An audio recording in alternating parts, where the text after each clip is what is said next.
I got this mason jar shelf sitter from Dollar Tree, and we're going to give it a makeover with this coffee grunged muslin back there that I've got drying. We're going to take all the pieces off of this mason jar because we are going to reuse this jute and the top piece of it. So we're going to take that all apart and just set that aside.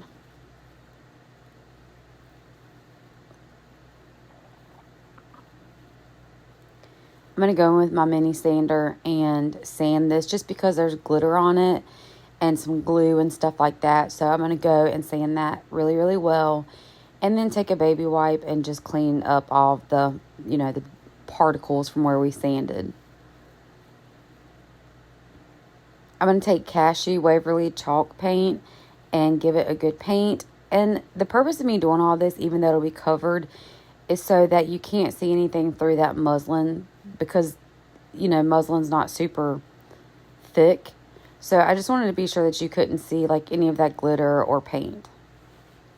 I went ahead and wrapped my muslin around and just stapled it to the back, pulling it really tight. You can iron this, but I wanted to keep the wrinkles because it just makes it look old and more weathered. So now we're going to go in with the 10 piece that was up top, and you're going to need your Mod Podge, your cinnamon, and a pouncer, and we're going to give it some rust. So go in with some Mod Podge and just apply it wherever you want your rust to appear.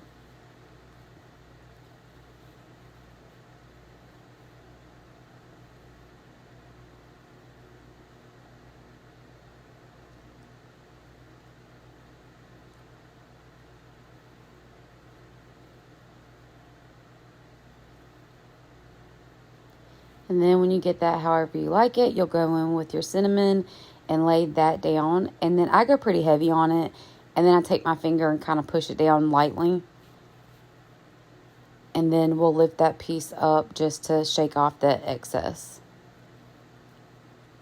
Once that's done, you're going to want to go back in with your Mod Podge and apply that on top of all of your cinnamon that you had laid down, just to seal it in, but also just kind of makes it have that kind of rust-like texture. Now we're going to go in with one of my stencils from Magnolia Design, and this is the chicken wire. And we're going to go in with the chalk paste Intense Rust.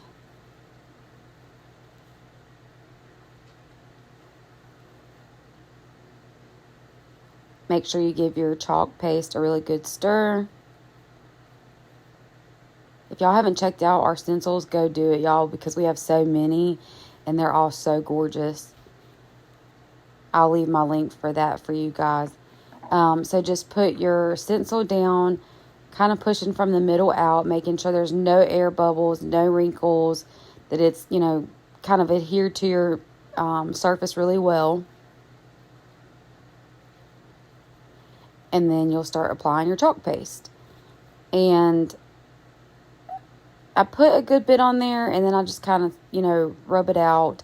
But then in the last stage of it, you'll want to get the excess off before you lift your stencil.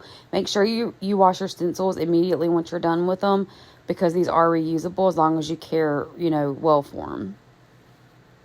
Next, we're going to go in after that dries with this stencil set, and this is the dairy label set. And we're going to go in with the cow one. And we're going to use the color tanned leather for this one.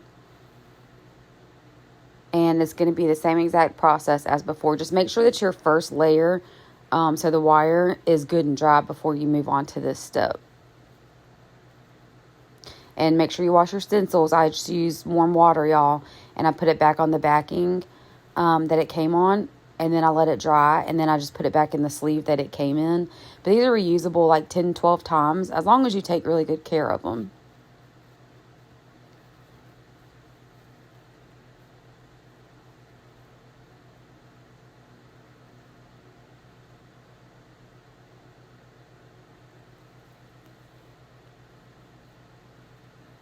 If y'all aren't following me yet, please make sure you do so and share me out. I would greatly appreciate it.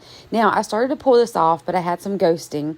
And I was fine with some ghosting because I like it, because this is like a rusty, weathered piece.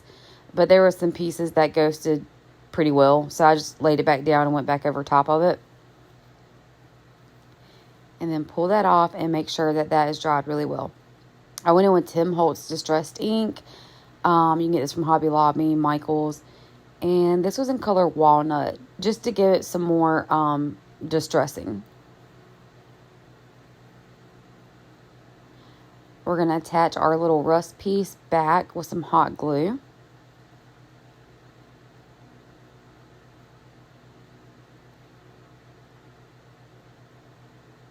The rust turned out so good, I almost didn't want to cover it with a bow. And then we're going to put that jute back around it, but I wanted to be sure that my glue was on the back.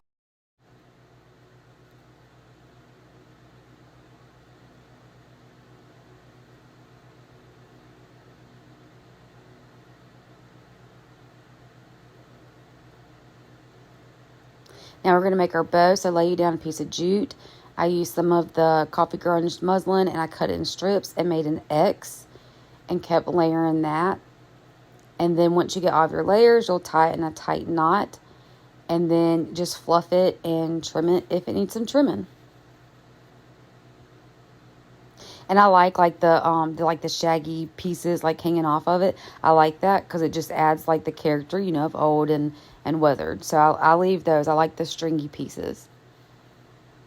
And then we'll adhere that with our hot glue.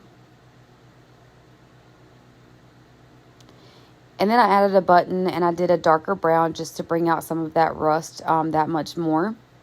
And that is it. I think it's super adorable. I put it with my faux milk. I love it. I think it's cute. I love old, rusted, weathered pieces, in case y'all didn't catch that in this video. But I really appreciate y'all taking time to watch this tutorial. I hope I inspired you to make something just as beautiful. And if you did, please be sure that you share. If you're not following yet, please do so and share me out, and I would greatly appreciate it. See you on the next one.